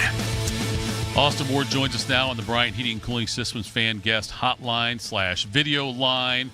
Austin's favorite coach of all time is Lane Kiffin. But, Austin, you still have to be pretty excited about the Tressel announcement, right? Come on, Tito. I'm leaving for vacation in 4 hours. I didn't tell you that I was going to skip this last Wednesday activity, and you want to kick it off by this sort of slander about Lane Kiffin? Unbelievable. Yes, to answer your question, this is a great honor for Tress. I as many people know, on 97.1 The Fan, my career started in Columbus in 2012, coming over from ESPN. It was to follow and chronicle the next chapter for the Buckeyes when Urban Meyer was hired. So I didn't have any overlap, didn't have any opportunity to cover Jim Tressel's teams directly. But I've been fortunate enough, and not just to know and work with guys like Bobby and Jay-Z, or meet AJ, hang out with Schlegs, a lot of guys who were obviously directly impacted and influenced by Jim Tressel, and get to hear stories for many years now from those guys. But also increasingly, he has been around this program a lot more. Bob alluded to that just before in the previous segment.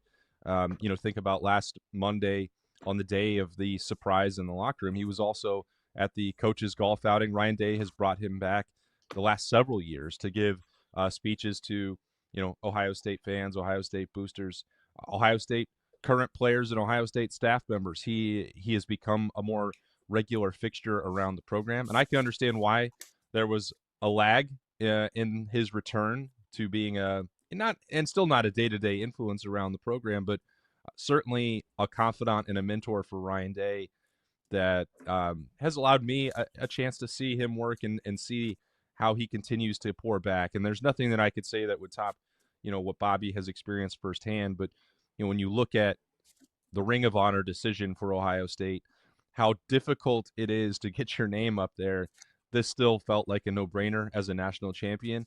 I think that it's well-deserved, it's well-earned, and as you said, Tito, this has got to have a 100% approval rating.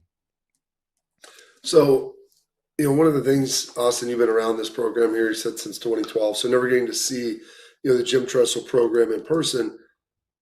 Have you seen, over the last handful of years, that influence of maybe the relationship of Tress and Ryan, and maybe watched him even grow as a coach as a result of that? Yeah, and I think the way it was a couple of weeks ago, it sort of like crystallized for me. I don't know why or when, or I can't even remember now exactly what happened. It was before the coaches clinic, but having been around Ryan Day now for the entirety of his run leading the program, there are things that don't necessarily change entirely, but I can see the influence of both Urban Meyer and Jim Tressel in Ryan Day, and I feel like he's become the perfect blend of both of those guys.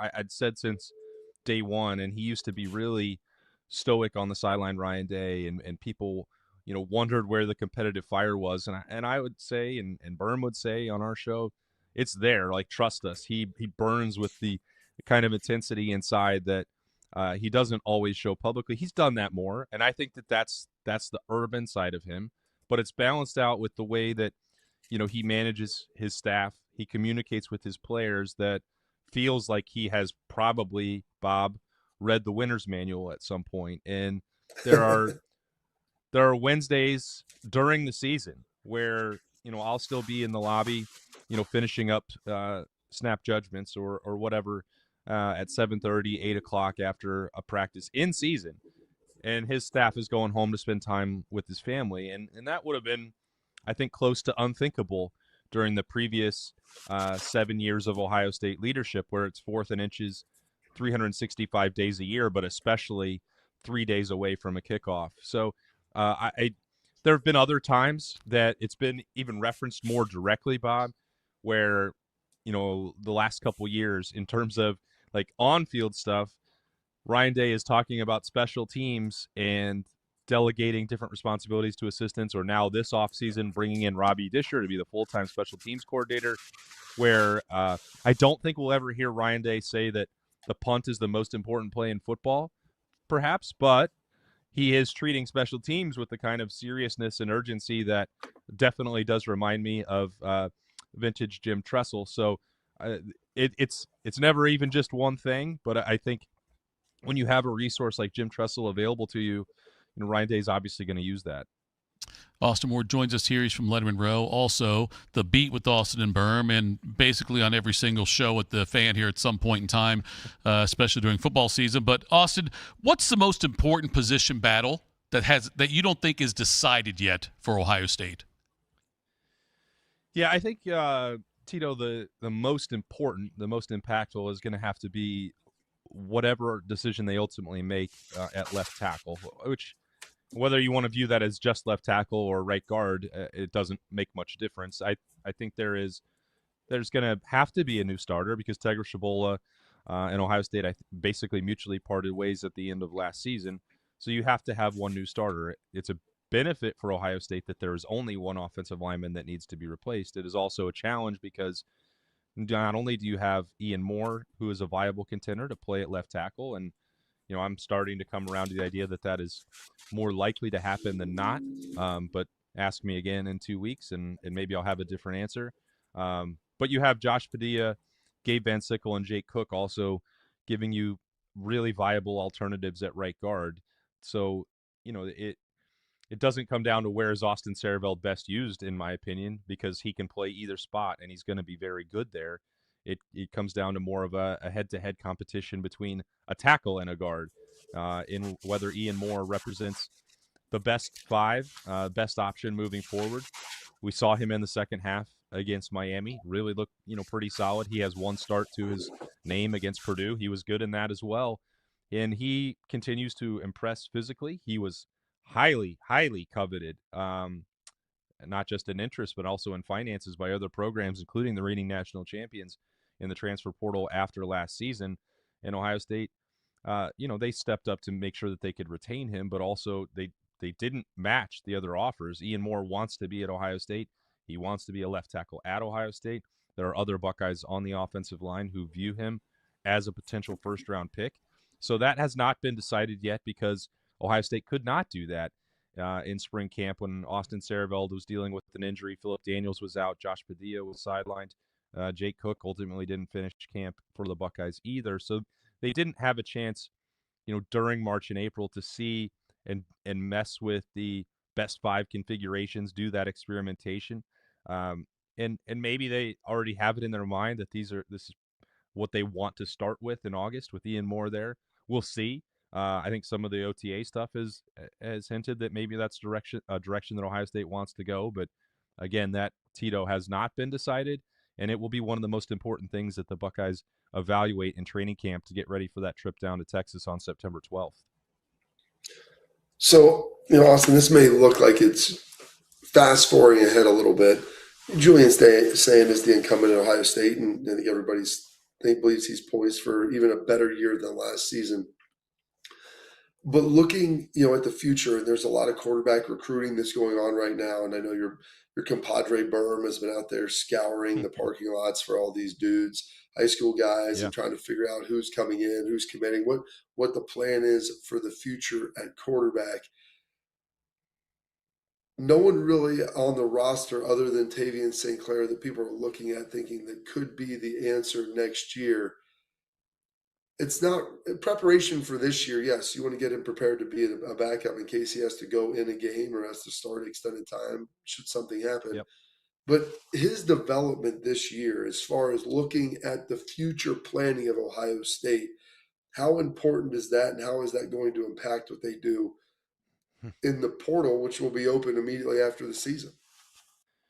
Yeah, it almost feels to me, Bob, like it's the same boat as the offensive line. Like they can't make the decision right now necessarily. Now you need to because basically what you're alluding to is last week, Brady Edmonds, he was on campus for 7-on-7. He was on campus for the one-day camp on Thursday. He was on campus for his official visit throughout the weekend, and he's also committed to Ohio State at the same time that UCLA is making what is definitely going to be a more lucrative financial offer to get him to go be a quarterback for the Bruins.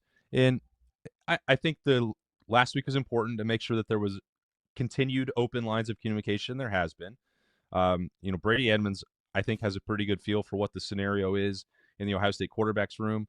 He's still in every conversation that we've had around him, with him, wants to be at Ohio State. This is his dream, and he knows that the plans could change, that a second quarterback could be added to the class, or there are different paths that Ohio State may have to go down.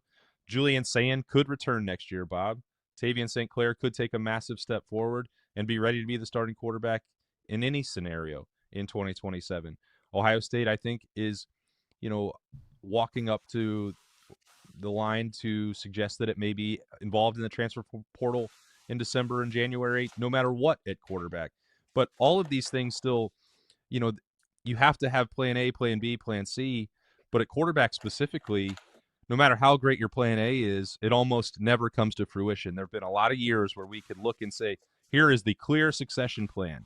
And sometimes it would include Quinn Ewers, and sometimes a decade ago it would include Danny Clark, and sometimes it would include Jack Miller. Sometimes, it would include Joe Burrow. Like, none of these things at quarterback, because only one of them can play, ever really work out the exact way that you imagine. And Ohio State, I think, has done a better job, and Ryan Day has done a better job with quarterbacks and pivoting plans than anybody else in the country, which is why they've had that sustained period of success, considering how critical that position is to winning and competing for national championships. So all of that is to say, Bob, that they have to continue to recruit. They have to continue to communicate. They have to continue to evaluate. Brady Edmonds has a clear idea of what is in front of him, at least at this given moment. But for Ohio State, that picture could very well change depending on what, good, bad, indifferent, mixed bag to the negative, mixed bag to the positive. What Julian Sayin's season looks like he's going to have a decision. And if he wants to be Ohio State's, or needs to be Ohio State's starting quarterback in 2027, well, a lot of these other plans don't matter. And those players will probably look for other places. So that's a conversation that actually is going to be contingent on what Julian Sayin does in 2026. And then Ohio State is prepared for any outcome beyond that. He is in our Ring of Honor. His dedication is undeniable. He is Austin Ward. Austin, you going to honor the mouse on this vacation again? The mouse is going to be the captain of our boat. We are going on a Disney cruise up to Alaska. So we'll be hopping up on a flight. We have to go to Canada so that we can get to the United States again. So we're flying to Vancouver this morning.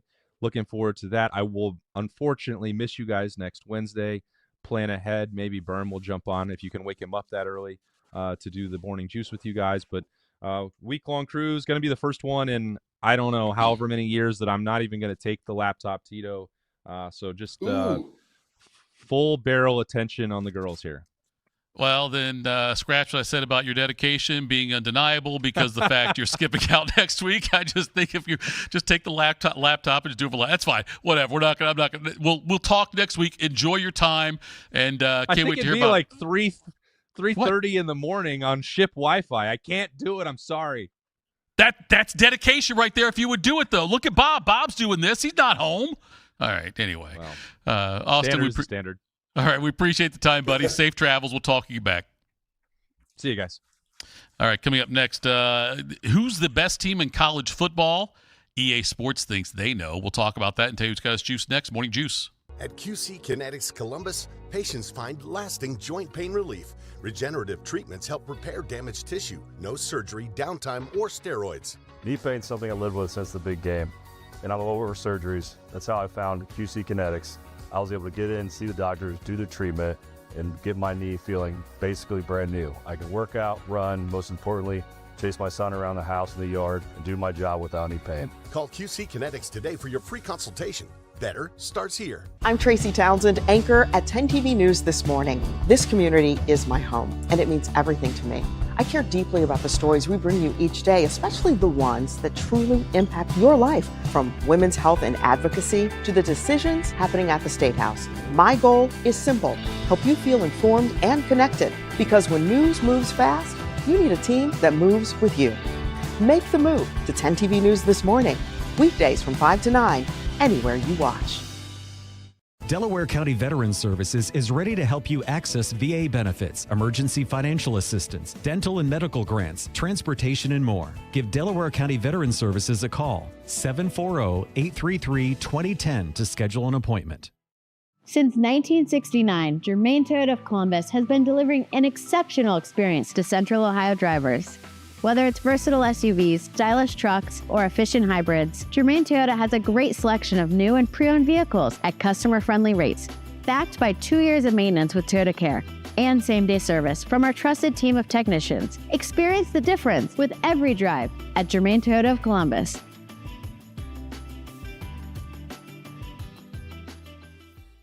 What's the best way to make sure you don't miss any of your favorite fan shows? I don't know. Download the Fan app, silly. Ah, damn it, I knew that. App Store, Google Play, or just scream right at your phone. Psst, you can also listen to Buckeye games. Do it now. Do you need a bank that truly values local business in this town and the opportunity to work right alongside them as partners? Whether you're a small business or a large operation, Riverside Bank of Dublin has the right tools for the job. Riverside Bank of Dublin has the experience of working right here in Central Ohio. They understand the business climate in our area, and they're going to help you reach your goals. So whether you need an SBA loan to get your business off the ground, a line of credit to keep your business running smoothly, or equipment financing to get your business up to scale, Riverside Bank will tailor a solution that fits your needs.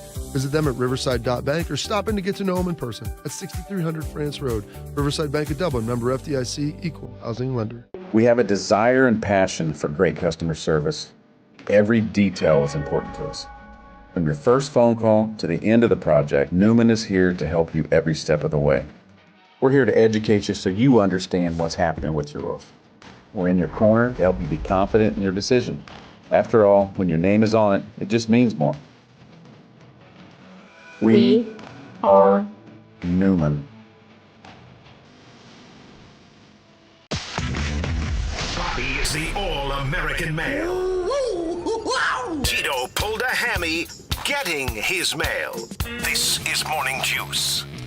Morning Juice, final segment of the program. Thank you to Austin Ward for joining us there on his way out of town for a Disney cruise. Bob, are you a Disney guy? Are you outside of the Buckeye cruise, are you a cruise guy? I've only been on one other cruise outside of the Buckeye cruise, or actually two. We took our family on one for spring break. So yeah, I actually don't mind cruises. I've only been sick on them one time, and I've been on almost 25 of them. So, they're fun. They're a good time. It's great. It's a controlled environment. Everybody gets to hang out. You don't really need your phone, which is tremendous because everybody's around. And for a long time, you couldn't get phone service, which is what I really liked. And I do like Disney. I mean, I've been there as a kid. I went back one time, took my three oldest. My wife took Caleb the last year, I want to say.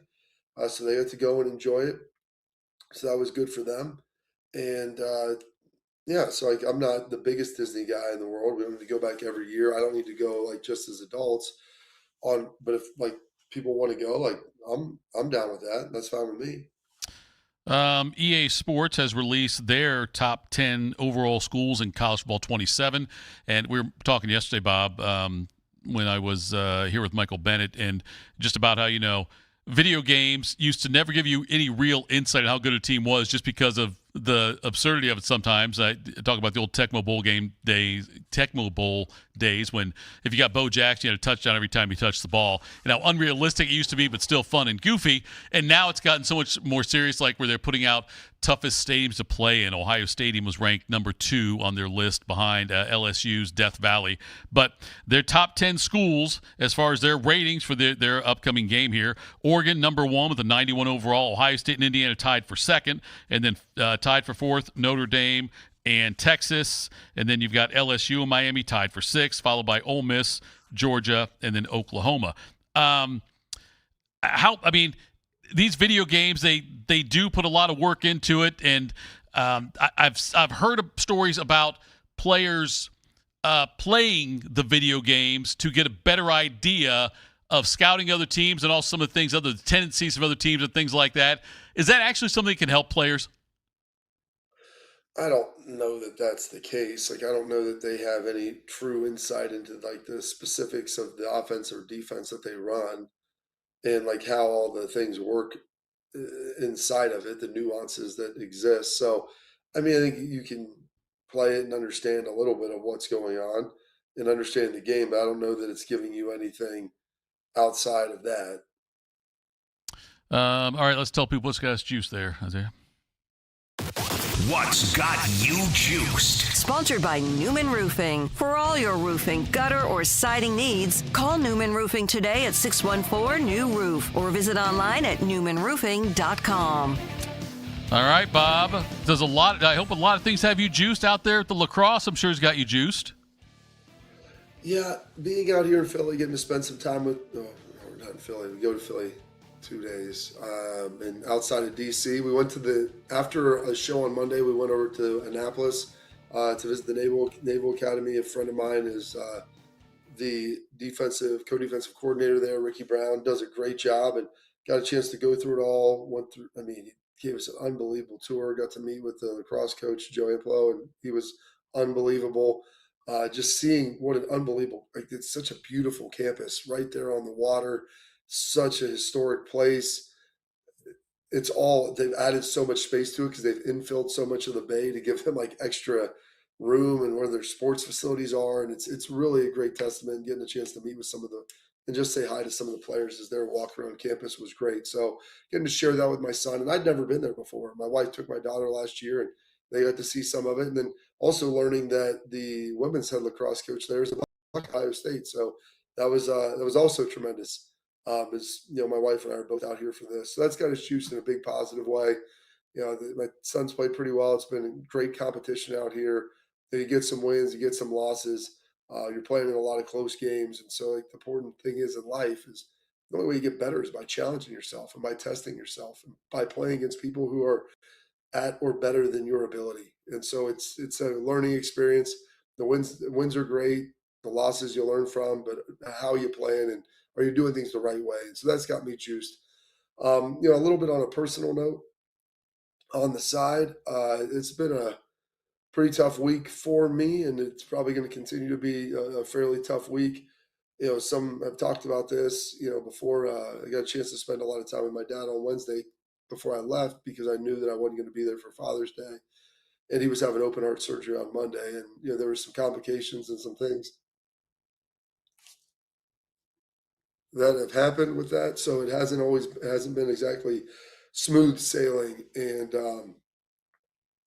we're working through that as a family, and just thoughts and prayer, a lot of prayers have been going out, and,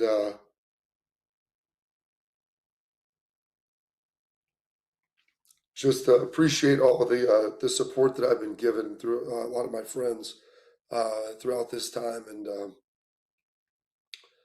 my dad's a great, great guy, and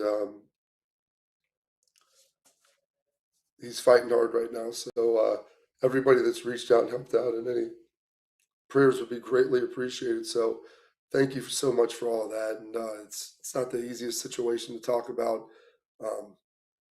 But it's the reality of what we're dealing with right now, and so they're doing the very best they can, and trying to push through all of that. So, like I said, the thoughts and the prayers are always very, very welcome. Isaiah, what you guys got to say? Me and Hunter fished, no shirt on the entire time. I'm super tan. I'll tell you this: tan fat looks way better than pale fat. I'm just saying. I mean, I'm not all about it, like my body right now, but I look way better when I'm tan. And my hair, I think, looks thicker. That is true. If you're not going to have abs, you got to be tan. I think that's the go-to. No, so Isaiah looked at me when he said, if you're not going to have abs, Bob. I pick up on all these things. I didn't look at him directly. He looked at me. He didn't look at you when he said, if you're not going to have abs, you got to be tan. He looked at me and said it, Bob. Friendly suggestion. If the shoe fits. That's fine. I do want to ask you, Bob, as you're out here with all these lacrosse tournaments going on, you've went a far way, and I always tell my teams whenever we travel to a far location that we didn't come all the way out here to get our butts kicked. So do you feel a little bit more pressure to maybe not win, but play to his fullest potential? Yeah, I think so. And I told my son, I mean, Midwest lacrosse has improved dramatically. The best team here, ironically, is from Dallas, and they're really stinking good. But I told him, like, you're sending a message, people are looking at you. You're going to play against probably a lot of these guys for the next 4 or 5 years. So make sure that, they're feeling your impact on the field. So, yeah, there is some pressure. My dad would always say that in tournaments. He's like, if the team came from far away, they're probably pretty good because they didn't drive all that way and spend all that money to come out there and get their butt beat. So it was awesome. They've been letting them play super physical too, Isaiah. My son, he's a long pole playing defense. Dude from Dallas came across the crease and he put him on his back, and it was awesome to watch. So I'm like, buddy, that's the way you want to play. Yeah, that's fun. Summer lacrosse is a good time. For me, this week, we talked about this a little bit last week, but today I leave for my 5-day camping festival, and I am pumped up. Last night I told E as we were laying in bed, I said, this is the last night that we're going to be sleeping in our own bed. From here on out, we're going to be sleeping on the air mattress in the back of the van. So really make sure we take advantage of the situation we have here at the house. So it was a fun little night and a fun weekend ahead. So I'm excited for what we have to come. No AC for the next 4 or 5 days. This is going to be the really tough part, I think. I used to have air mattress in the back of my van, Bob, but I'm not allowed to have it anymore. So let's see what's got me juiced. First of all, that's insane you're doing that, Isaiah. Good for you. I would not wish that on anybody, the 5 days thing on that one. Yeah, Bob, thoughts and prayers for your father. Your dad's always been very nice to me when I've met him, and I love you, Blue. And I hope that everything ends up on the positive side for you in that one. I believe, Bob, it popped up yesterday or the day before in my Facebook memories when I did indeed get to meet Jim Tressel when I was doing the show for Matty Ice, and that's the day that Tressel called me Ice. And so I'm now going to forgive him for that. I've decided to do that publicly. I forgive Jim Tressel. I'm not going to call him John Tressel anymore for the calling me Ice. I'm letting that go, Bob. I'm putting it behind me. It's only taken me a few years to get over that. So that's growth on my part, Bob. Good for you, Jeff. I'm happy that it's been a growth opportunity here that you can relinquish your grudge against the current lieutenant governor of the state of Ohio. Also, it's got me juiced. I'm excited about. Every year we have some people over for the 4th of July, and good friends of ours that come and hang out, and specifically for fireworks and whatnot. And so we've now hit that point where it's like get things ready around the house. I don't we have anybody spending. I'll have a couple people spend the night probably, but just to be able to host on the 4th. The 4th is always such a long day. And I know we're doing our show on the 3rd, but the 4th is when UA really gets after it. And I'm, so now like the wife who Heather used to be a project manager was her profession for a long time before she had our kids now that we have now, and then she took a step back from that. But that was her. So she likes when she can do things like plan projects, and so she's already started a list of things that have to get done. I don't have a lot of free time anyway, but now I will have none until next weekend when we put all, like everything from like food we're going to have and, need to get this taken care of in the yard and this, and we got to call about this and get this fixed, all these things. And so if you're a friend of mine who is handy and you're listening to the show, understand I'll be calling in favors for the next few days for all the things I can't fix that I was supposed to fix, or I'll have you come in. Another thing that friends of mine know, Bob, is that the worst thing for my handy friends, not handsy friends are different friends. My handy friends, the biggest problem that bothers them more than anything is when I start the project and then have to call in the bullpen for help with it. Because I've already set them back. If I just would have told them in the first place, hey, do you mind, show me how to do this or come over and knock this out for me? So that's why I got to make that decision. I'm on that weird spot where do I try to fix that faucet, or do I call Buckeye Frank first and say, Frank, I need your help. Can you come do this? Or do I try to fix it myself and probably double his work time? Suggestions on that, Bob? I would call him to start with because my brother's the same way. And he goes, just ask me. I'll tell you the path of what you can do and how to get it done. If you can't do it, that's fine. But I don't want to be coming in relief, Jeff, with the bases loaded and no outs, okay? I'll be in a winning situation. That's a good way to put it. So, Buckeye Frank, if you're listening, expect a call here shortly on that because I got a faucet issue. But all those little things that we get done. But it's one of those things, Bob, where like many holidays, I'm sure for a lot of people, that there's a lot of prep that goes into the event, and then the event is so quick. And it's like you spend all this time getting ready for all the hosting and this kind of stuff, and then it's over in a flash.